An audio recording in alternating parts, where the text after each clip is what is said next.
하나님이 이 땅에 직접 세우신 교회는 어떤 곳입니까? 교회는 큰 일을 행하는 축복의 진원지입니다. 교회를 섬기는 모든 성도는 큰 일을 이루는 축복의 주역입니다. 교회가 큰 일을 행하는 축복의 진원지가 되는 것은요, 교회의 존재 목적이 있기 때문입니다. 제가 교회의 존재 목적을 선포할 때 여러분이 동의가 되시면 신앙의 언어인 아멘으로 화답하시기를 바랍니다. 교회는 한 사람의 구원을 위해 존재합니다. 교회는 한 사람의 변화를 위해 존재합니다.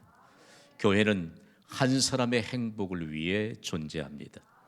교회는 차원이 다른 인생을 찾아줍니다. 그렇다면 우리 자신이 교회의 존재 목적을 따라 살고 있는가를 확인해 보아야 할 것입니다. 자가 진단을 좀 할 것인데요, 만일 우리가 교회의 존재 목적을 따라서 살아가고 있다면 신앙의 언어인 아멘으로 화답하시기 바랍니다. 교회를 통하여 구원을 받으셨습니까? 교회를 통해서 변화되었습니까? 교회를 통하여 행복을 누리고 있습니까? 교회를 통하여 차원이 다른 인생을 살고 있습니까? 여러분, 우리가 사는 세상에는요, 교회처럼 영광스러운 목적을 둔 곳은 없습니다. 교회의 존재 목적을 따라 사시기를 주님의 이름으로 간곡히 부탁을 드립니다. 그렇다면 교회의 존재 목적은 무엇으로 증명될까요? 구원받은 한 사람 한 사람을 통해서 교회의 존재 목적이 증명이 됩니다. 구원받은 한 사람 한 사람의 모임인 교회를 통해서 증명된다는 사실을 기억해야 합니다. 오해 한 가지를 좀 벗어내야 해요. 여러분, 예수 그리스도를 구주로 영접하고 구원 받으셨습니까? 아멘이죠. 그런데요, 구원이 끝이라고 생각하는 분들이 있습니다. 구원은 끝이 아닙니다. 내가 구원받았으니까 천국을 보장받았다. 여러분, 구원이 그런 끝이 아닙니다. 구원은 새로운 시작입니다. 여러분, 구원 받으셨습니까? 이제는 차원이 다른 인생을 시작하게 되는 출발선상에 서 있다는 것을 여러분 잊지 마시기를 바랍니다. 이 일을 깨우치기 위해 하나님이 경신교회를 세우셨습니다. 교회의 존재 목적을 세상에 어떻게 증명할 수 있는 성도 한 사람 한 사람으로 세울 수 있는가라고 하는 것인데요, 오늘 본문에는 구원으로 인해서 차원이 다른 인생을 펼쳐가는 한 사람을 소개하고 있습니다. 놀라지 마세요. 이 사람이 구원을 받기 전엔 하나님이 아닌 이방의 신들을 숭배하는 이방인의 제사장 가운데 한 사람이었습니다. 하나님 없이 살았다는 말씀입니다. 그런데 그 사람이 누구인가? 다름 아닌 이드로입니다. 성경이 증거하기를 이드로는 이스라엘 백성의 지도자로 하나님이 세우신 모세의 장인 어른이라고 소개하고 있습니다. 그런데 이 사람이 아브라함의 후처인 그두라의 아들인 미디안 자손에 속해 있던 미디안 족속이었습니다. 여러분, 미디안 족속은 12지파에 들어가지 못했습니다. 그러므로 이방인이지요. 이방인으로 살아가는 그들에게 있어서 하나님을 향해 경배하지 못하고 막연히 알지도 못하는 신들을 향해 제사를 지내면서 숭배했던 사람이 이제는 광야에 있는 자기의 사위 모세를 찾아와서 모세로부터 믿음의 간증을 듣습니다. 그 전까지만 소문으로만 들었습니다. 이스라엘 백성들을 강대국인 애굽 이집트에서 구원해내신 그 하나님, 그리고 전쟁에 능한 아말렉까지도 쳐부수시고 승리하게 하셨던 그 하나님에 대해서 말로만 들었는데, 사이를 만나고 나니까 사이가 자신이 경험했던 하나님에 대해서 이렇게 간증합니다. 제가 성경의 내용을 좀 쉽게 정리해 보았습니다. 장인어른, 내가 믿는 여호와 하나님은 능력의 하나님이십니다. 강하신 팔로 애굽을 물리치셨습니다. 하나님은 능력으로 홍해를 갈라지게 하셨습니다. 마실 수 없는 쓴물을 단물로 바꿔주셨습니다. 마실 물이 없어 갈증으로 인한 고통을 겪을 때 반석에서 물을 주신 능력의 하나님이십니다. 나의 하나님은 싸움에 능한 아말렉을 물리쳐 주신 능력의 하나님이십니다. 할렐루야. 모세가요, 장인어른이 앞에 계시는데 자신이 경험한 하나님에 대해서 간증할 때 얼마나 그 얼굴에 영광이 그리고 광채가 드러났을까. 여러분 생각해 보세요. 예배는 하나님을 만난 경험으로 하나님의 영광을 선포하며 큰 일을 준비하는 중요한 축복의 시간인 줄 믿으시기 바랍니다. 이것이 예배예요. 내가 예배를 통해 만난 하나님, 이전까지도 나를 만나주셨던 그 하나님이 오늘 이 예배를 통해서도 나를 만나주시고 온 세상을 향해 모세가 그의 장인어른 이드로에게 간증했던 것처럼 나의 하나님은 이런 하나님이심을 증거할 수 있는 큰 일이 준비되고 있음을 여러분 믿으시기 바랍니다. 모세의 간증을 듣고 난 막연한 신들을 향해서 잘 되기를 바라면서 우상을 숭배했던 이드로가요, 과연 모세의 간증을 어떻게 받았을까요? 놀라운 결과에 대해서 이렇게 말합니다. 출애굽기 18장 10절엔 그가 이렇게 고백하거든요. 여호와를 찬송하리로다. 아멘. 다 함께 선포합시다. 시작. 여호와를 찬송하리로다. 아멘. 여러분, 찬송은요, 노래지요. 구원받은 하나님의 백성이 구원의 감격으로 부르는 노래가 찬송입니다. 다른 노래는요, 다 할 수 있어요. 구원받지 않아도 다양한 장르별로 노래할 수 있습니다. 그러나 찬송은 구원의 감격으로 부르는 노래입니다. 하나님을 알지 못했고 예배도 없었던 이 사람 이드로가 여호와를 찬송하리로다. 여러분, 좀 언어의 한계들을 좀 뛰어넘어야 될 필요가 있는데요, 영어권에서 Praise be to the Lord 하면 결론이에요. 해답이에요. 결론이에요. 여호와를 찬송하는 자가 해답을 얻게 될 줄 믿습니다. 결론이에요.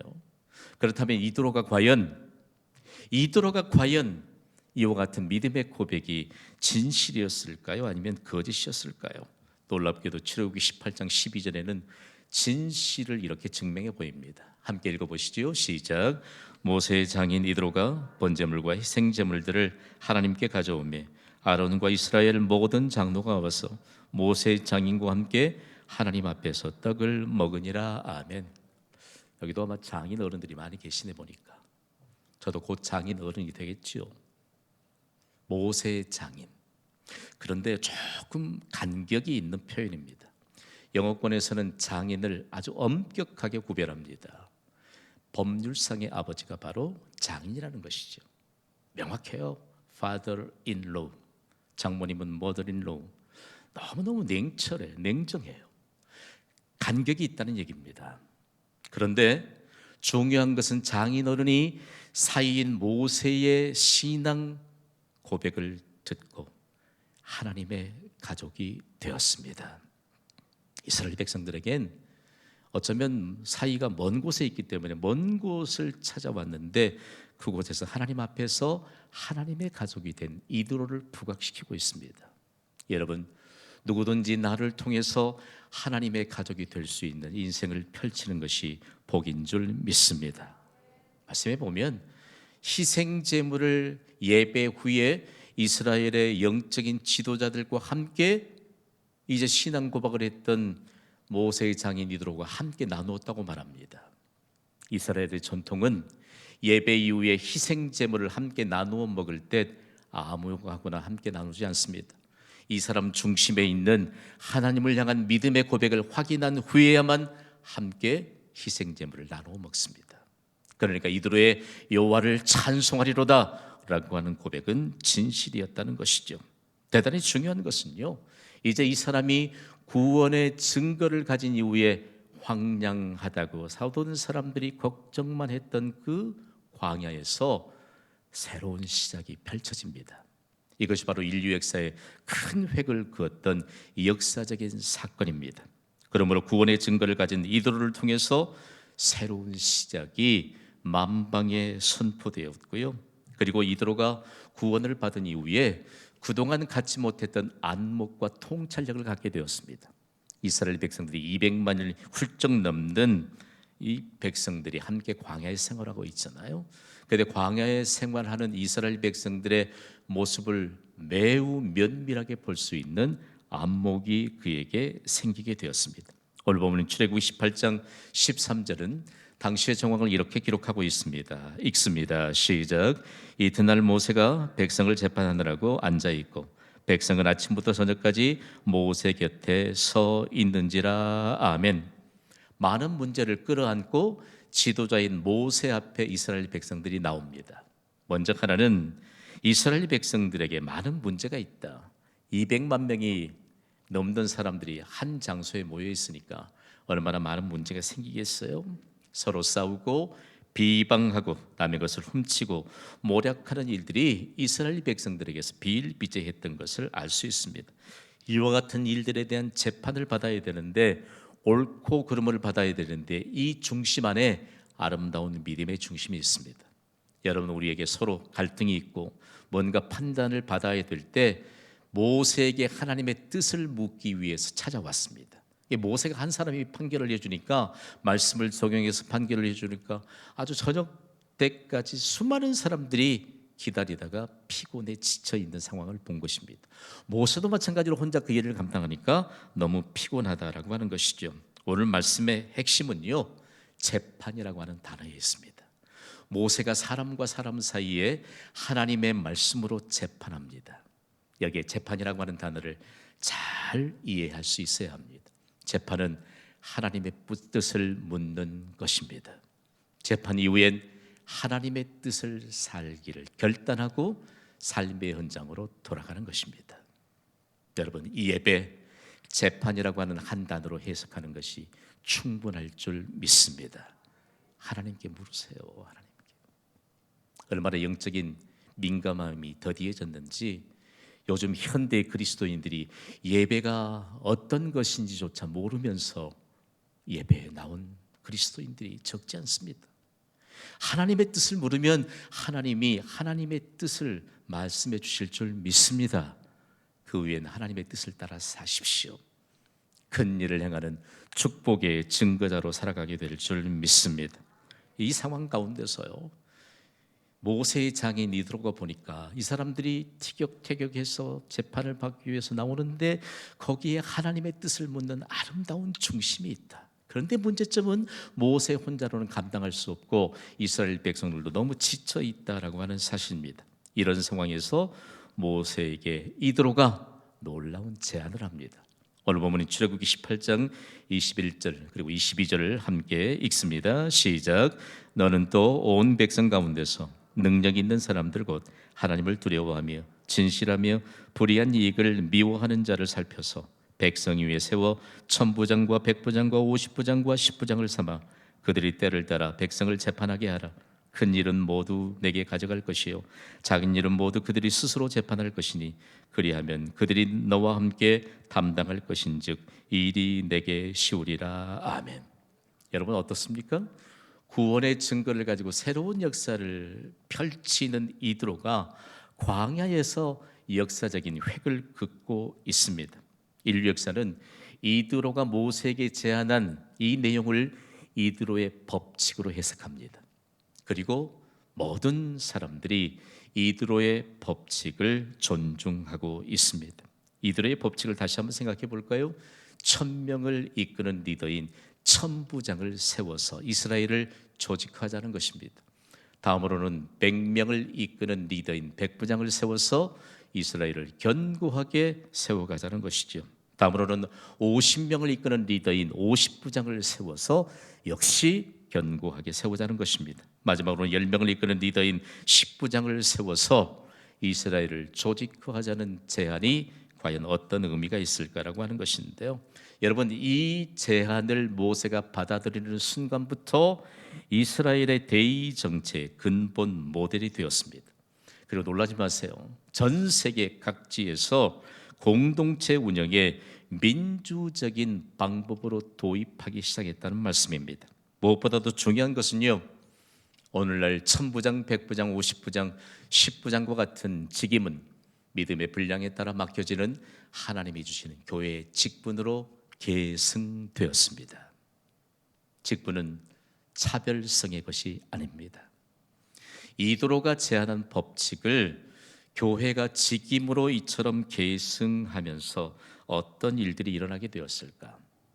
여러분, 이도로의 제안을 받고 난 이후에 이스라엘 공동체의 모습은 참으로 놀랍습니다. 오늘 본문인 출애굽기 18장 26절은 이런 결과를 기록하고 있습니다. 읽습니다. 시작. 그들이 때를 따라 백성을 재판하되 어려운 일은 모세에게 가져오고 모든 작은 일은 스스로 재판하더라. 아멘. 생각해 보세요. 훈련되지 않는 사람들, 조직의 틀 안에 들어와 있지 않던 사람들이 이제는 천부장, 백부장, 50부장, 10부장을 세운 이후에 조직화된 공동체로 이끌어가면서 한 사람도 예외 없이 여러분 하나님의 뜻을 묻는 사람들로 준비되고 있는 공동체의 모습을 보아야 할 것입니다. 가장 중요한 것은요, 그곳에서 실제적으로 하나님의 뜻을 묻는 한 사람 한 사람으로 준비되어 가면서 얼마만큼 중요한 결과를 가져오게 되었을까? 도대체 무엇이 이렇게 했을까? 이미 읽었지만 21절의 내용을 스크린을 통해서 함께 읽어볼까요? 시작. 너는 또 온 백성 가운데서 능력 있는 사람을 곧 하나님을 두려워하며 진실하며 불의한 이익을 미워하는 자를 살펴서 백성 위에 세우라 라고 하는 이와 같은 제안이 오늘날 이스라엘 백성들을 통해서 세계 만방의 공동체에 관한 공의로운 역사에 대한 시작이었다는 사실들을 보면서 이드로의 법칙을 다시 해석할 수 있습니다. 이드로의 법칙은 다름 아닌 하나님의 법칙입니다. 여러분, 하나님을 두려워하며 사는 자에게 하나님의 법칙이 적용될 때 세상이 감당할 수 있는 큰 일이 이루어집니다. 이 말씀을 좀 더 우리가 쉽게 생각하면요, 예수님이 빈들에서 보리떡 5개 물고기 2마리로 장정만 5천 명을 먹이셨습니다. 배부르게. 그리고 다 군중들 합하니까 2만 명이 넘는 군중을 배불리 먹이셨습니다. 그때 예수님이 어떤 방법을 취하셨죠? 100명씩 또는 50명씩 때로 나누어서 앉게 하셨습니다. 할렐루야! 이스라엘 백성들은 이미 훈련되어 있었다는 것입니다. 하나님의 법칙, 이드로의 법칙을 따라서 그때까지 계승되어 온 하나님의 질서가 유지될 때 예수님이 빈들에서 보리떡 5개와 물고기 2마리로 2만 명을 먹이고도 남을 만큼 배불리 먹이셨고 12광주리를 거두게 하셨습니다. 우리는 이 시대를 살아가면서 성경과는 너무 가까이 하기 먼 거리를 유지하고 있는 것은 아닙니까? 여러분, 우리가 성경을 가까이 하지 않는다면 하나님과는 너무 먼 거리를 유지하고 있는 것과 똑같습니다. 저는 지금까지 17년 동안 경신교회를 여러분과 함께 섬기고 있습니다. 만나면 믿음의 고백이 있고, 만나면 믿음의 간증이 있고, 만나면 하나님이 하실 일에 대한 기대감이 넘치는 동역자들이 있어서 얼마나 감사한지 몰라요. 그런데 그런 믿음의 감정이 없다면 우리의 입술에서 나오는 이 언어들은 여러분 어떤 게 나올까요? 여러분, 교회는 사람이 세운 곳이 아닙니다. 온 세상 모든 만물을 말씀으로 창조하신 하나님이 직접 세우신 기관이 교회입니다. 교회는요, 우리가 이러쿵저러쿵 해야 할 그런 기관이 아닙니다. 담임 목사는요, 친목단체인 동호회나 이끄는 그런 회장의 자격을 가진 사람이 아닙니다. 하나님이 주신 비전, 하나님이 주신 질서를 유지시켜가면서 큰 일을 행하는 교회로 세우도록 사명을 받은 자입니다. 여러분은 하나님이 주신 질서, 그리고 하나님이 보장해 주신 그 약속을 따라서 큰 일을 행하는 축복의 증거자들로 살아가도록 하나님은 교회를 세우셨습니다. 무엇보다 중요한 것은요, 우리가 예수님이 100명씩 혹은 50명씩 때로 나누어서 앉게 하라, 그리고 오병이의 기적을 베푸셨던 그 현장을 바라보면서 광야에서 천부장, 백부장, 50부장, 10부장 제도를 하나님의 법칙으로 이드로의 법칙을 평행선상에 놓고 하나님의 법칙을 따라서 존중하며 살았던 그들을 통해서 오늘날 영광스러운 교회를 우리에게 섬기도록 하나님이 구원의 은혜를 베푸셨습니다. 저는 이 하나님의 법칙을 이렇게 여러분과 함께 재해석하고 싶습니다. 목사는 지도력을 발휘하는 목사로 살아야 합니다. 장로는 지도력을 발휘하는 장로로 살아야 합니다. 안수 집사는 지도력을 발휘하는 안수 집사로 살아야 합니다. 권사는 역시 지도력을 발휘하는 권사로 살아야 합니다. 서리 집사 역시 지도력을 발휘하는 서리 집사로 살아야 합니다. 또한 모든 성도들은 영향력을 발휘하는 그리스도인으로 살아야 합니다. 그 일에 관한 기본적인 바탕과 중심은 하나님의 뜻을 겸손한 믿음으로 묻는 것입니다. 하나님의 뜻을 물었다면 이제는 하나님의 뜻을 따라서 살아야 합니다. 이 일을 위해서 하나님은 큰 일을 행하도록 교회를 세우셨습니다. 그러므로 우리가 결론적인 이런 메시지를 받습니다. 다 함께 선포합시다. 시작. 큰 일을 행하는 교회로 세우라. 아멘. 오늘날 교회의 모양이 어디로부터 하나님이 보게 하셨느냐? 광야입니다. 애굽으로부터 이스라엘 백성들을 구원하셔서 40년 동안 광야에 두시고 인도해 주셨습니다. 주변에 있는 모든 나라 민족들이 광야에는 돌멩이밖에 없는데 이스라엘 백성들은 40년 동안 돌멩이를 먹고 사는가? 아니요. 다이어트할 걱정도 없고 칼로리 계산할 걱정도 없는 종합영양식인 만나를 40년 동안 하나님이 이른 아침마다 내려주셨습니다. 할렐루야. 하나님의 뜻을 묻고 하나님의 뜻을 따라서 하나님께서 큰 일을 행하는 교회 모형으로 준비시켰던 그 광야에 대한 가장 적절한 표현은 교회입니다. 여러분, 교회는 구원받은 백성들의 모임이기 때문입니다. 그 광야, 하나님이 최상의 은혜로 인도하셨던 그 광야가 가장 적절한 교회로 증거될 수 있는 것입니다. 저는 광야를 체험하면서 부질없는 인간의 걱정들을 다 쏟을 수 있었습니다. 아니, 어떻게 광야에서 200만 명이 살 수 있었을까? 아니, 어떻게 200만 명이 넘는 사람들이 그곳에서 큰 일을 행하는 교회 모형으로 준비됐을까? 광야는 너무 방대한 곳입니다. 200만 명이 아니고 수천만 명도 하나님이 세우신 질서를 따라 최상의 은혜를 누릴 수 있는 곳입니다. 하나님의 뜻이 이루어지는 곳이 광야이기 때문입니다. 광야는 이렇게 여러분과 함께 해석하고 싶습니다. 광야는 큰 일을 행하는 교회로 세우라는 하나님의 메시지가 만방에 증거된 곳입니다. 여러분, 하나님의 뜻은 사람의 생각보다 크다는 거 아시지요? 목사가 비전을 선포하면 마음이 불편한 분들이 있는지 모르겠어요. 여러분, 그러지 마세요. 목사가 비전을 선포하면 믿음으로 받아들이시기를 바랍니다. 하나님의 뜻은 사람의 생각보다 큽니다. 큰 일을 행할 수 있는 교회로 준비하시며 교회의 모형으로 세우셨던 광야는 방대합니다. 하나님의 뜻이 방대하다는 것을 만방에 증거했던 곳입니다. 오늘날 이 시대의 교회는 큰 일을 행하는 하나님의 뜻을 펼치는 축복의 진원지인 것을 잊지 않고 기억하시기를 바랍니다. 다만 세 가지만 기억해야 합니다. 광야는 하나님의 백성의 훈련 장소입니다. 광야는 불순종을 심판하는 장소입니다. 중요한 것은 하나님이 인도하시는 장소가 광야입니다. 그런데 왜 하나님은 광야에서 구원받은 하나님의 백성들의 모임인 교회를 통해서 큰 일을 행하는 것을 모형으로 보여주시고 준비하셨을까? 광야 생활의 결론이 뭡니까, 여러분?